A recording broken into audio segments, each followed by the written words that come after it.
If you are over 60 years old, stop doing these 4 exercises and switch to these other 4. Many people over 60 years old start having problems that they didn't used to have. Lower back pain, difficulty climbing stairs, knee pain, and so on. The problem is that they've normalized this as something normal to happen, something age-related. And the fact is that it definitely shouldn't be this way. These problems most of the time are frequently the result of doing the wrong type of exercise or no exercise at all. The truth is that at this stage of life, we already have enough experience to know that evolution isn't about doing everything or doing more, but rather doing what works in a suitable way.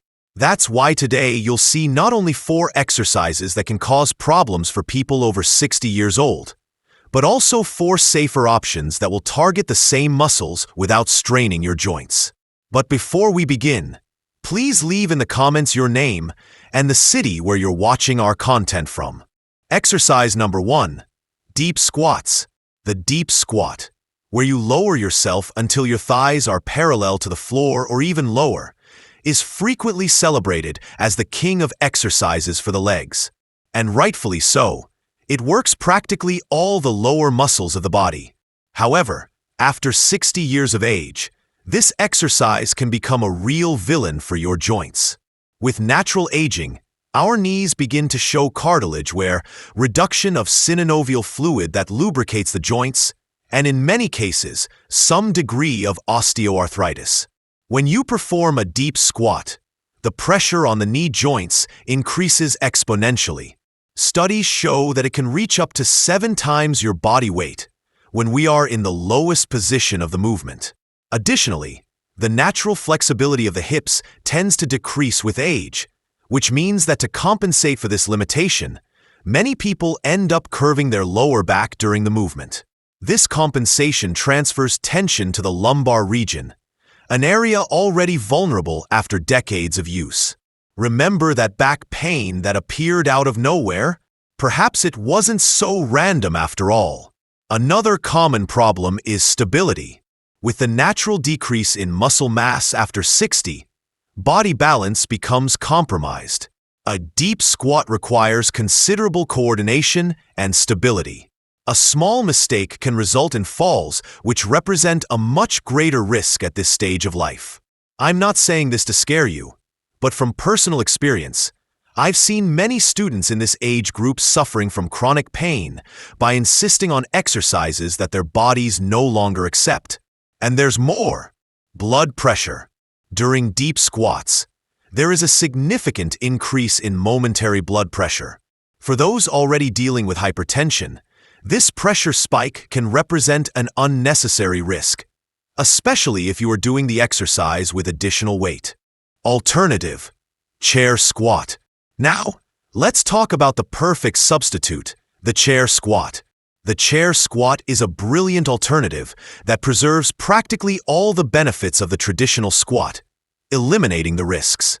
In this exercise, you position a stable chair behind you and perform the movement of sitting and standing without necessarily completely touching the chair. The presence of the chair serves as a natural range limiter and at the same time a safety net that drastically increases your confidence during the movement. To execute it correctly, position the chair against a wall to prevent it from sliding. Stand in front of it with your feet shoulder-width apart and slightly turned outward. Keep your chest up, activate your core, and initiate the movement by pushing your hips back as if you were going to sit. Lower yourself until it's comfortable, ideally until you almost touch the chair, and then return to the starting position, focusing on pushing through your heels. The great benefit here is that you work exactly the same muscle groups, quadriceps, glutes, hamstrings, and core, but with much less joint stress. The chair eliminates the need to lower beyond the point where your knees form a 90 degrees angle, precisely where joint pressure skyrockets. Additionally, the presence of the chair provides a visual and tactile reference that significantly improves your technique. A common mistake I see is when people let their knees collapse inward during the movement. Always keep your knees aligned with your toes. To start, I recommend 2 to 3 sets of 10 to 12 repetitions with a 60 to 90-second rest between them. As you gain strength and confidence, you can progress to 4 sets. The beauty of this exercise is that it is extremely functional. After all, sitting and standing is a movement we perform dozens of times a day. By strengthening it, you are directly improving your quality of life and independence. Exercise number 2. High-impact running. Many see running as the best cardiovascular exercise, almost as a symbol of youth and vitality. And there's no doubt that running brings numerous benefits to the cardiovascular system. However, for those who have crossed the 60-year threshold, this exercise isn't always the wonder it appears to be. What many don't realize is the cumulative impact that decades of physical activity cause on our musculoskeletal system. Each time your foot touches the ground during a run, your body absorbs an impact force that can reach 2 to 3 times your body weight. This force starts at the feet and ankles, propagating through the knees, hips, and spine. Over time, this repetitive impact can lead to a series of problems, especially when our tissues no longer have the same recovery capacity as before. Among the most common problems are shin splints, which is that pain in the front of the leg, patellar tendinitis, Achilles tendon strain, inflammation in the fascia of the sole of the foot, and even stress fractures in the bones of the feet or legs. Additionally, bone density naturally decreases with age, making bones more susceptible to fractures, a risk that simply isn't worth taking. There's also the question of balance. Running requires coordination and stability, and with the natural decrease in muscle mass and changes in the vestibular system, the risk of falls increases considerably. A fall at 30 years old might mean a scraped knee. At 60, it can result in serious fractures, especially of the hip, which unfortunately are associated with high rates of complications. There is still an important psychological factor. Many adults feel an internal pressure to continue running as they associate this activity with maintaining youth and cardiovascular health. They end up ignoring signs of pain and discomfort, thinking of the old saying, "No pain, no gain." This mentality, although admirable in certain contexts, can be dangerous when it leads to ignoring clear signals that the body is sending. I'm not saying you need to completely abandon cardiovascular activities. Quite the contrary. Just that there are much smarter alternatives. Alternative: stationary bicycle. The first of these is the stationary bicycle. Unlike running, cycling is a low-impact exercise that practically eliminates repetitive trauma to the joints. When you pedal, your weight is supported by the bicycle seat, drastically reducing the load on knees, hips, and spine, precisely the areas that tend to present more problems with advancing age. The only mistake you should avoid on the bicycle is setting too high resistance from the beginning, which can overload the knee joints. Exactly what we're trying to avoid. The bicycle primarily works the quadriceps, hamstrings, glutes, and calves, practically the same muscle groups as running. However, it does so in a gentler and more controlled manner. Additionally, being a seated and stable exercise, the risk of falls is completely eliminated. I recommend starting with sessions of 15 to 20 minutes 3 times a week at moderate intensity. A good parameter to measure intensity is to think that you should be able to maintain a conversation during the exercise without becoming breathless, but with some effort. Over time, gradually increase to 30 to 45 minutes, alternating between periods of higher and lower intensity. What we call interval training can maximize cardiovascular benefits without excessively increasing exercise time. Alternative: moderate walking. The second option is moderate walking. Walking regularly strengthens the heart, improves blood circulation, helps control weight and blood glucose levels, as well as strengthening bones, crucial for preventing osteoporosis. Start with 15 to 20-minute walks on flat terrain, And as you feel comfortable, gradually increase the duration and add routes with slight inclines. Ideally accumulate at least 150 minutes of walking per week, according to recommendations from the World Health Organization. Exercise number 3. Traditional push-up. The traditional push-up performed with the body extended and supported only on the hands and toes is undeniably an efficient exercise for upper body development. However, for people over 60 years old, this variation can present a series of risks. First, the traditional push-up position places a significant load on the wrists. With aging, it's common to develop conditions such as arthritis in the joints of the hands and wrists, making this position potentially painful. Additionally, the stabilization strength needed to keep the body in a straight line during the exercise is considerable. With the natural decrease in muscle mass and core strength that occurs with age, many people end up compensating with the lumbar region, which can result in back pain and even more serious injuries. Another critical point is the pressure exerted on the shoulders. The shoulder joint is complex and after decades of use can show wear on the rotator cuff, a set of muscles and tendons that stabilize this joint. The traditional push-up, especially when performed with inadequate technique, such as letting the elbows flare out too wide, can aggravate pre-existing problems or trigger new inflammations. Alternative: incline push-up. Fortunately, there is an excellent alternative: the incline push-up. The incline push-up is a modified version of the traditional push-up that significantly reduces the degree of difficulty and stress on the joints without compromising the benefits for the muscles. In this variation, instead of supporting your hands on the floor, you support them on an elevated surface such as a wall, counter, table, or the back of a sturdy sofa. To execute correctly, position yourself facing the chosen surface. Place your hands on it at shoulder width or slightly wider. Step back with your feet until your body forms a diagonal line with the floor. The closer to horizontal your body is, the greater the challenge. So, start with a more vertical incline and gradually progress to lower surfaces as your strength increases.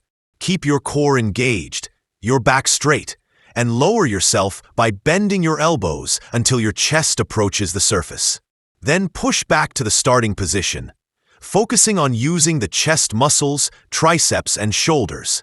This variation works exactly the same muscle groups as the traditional push-up: chest, triceps, anterior deltoid, and core, but with two great advantages.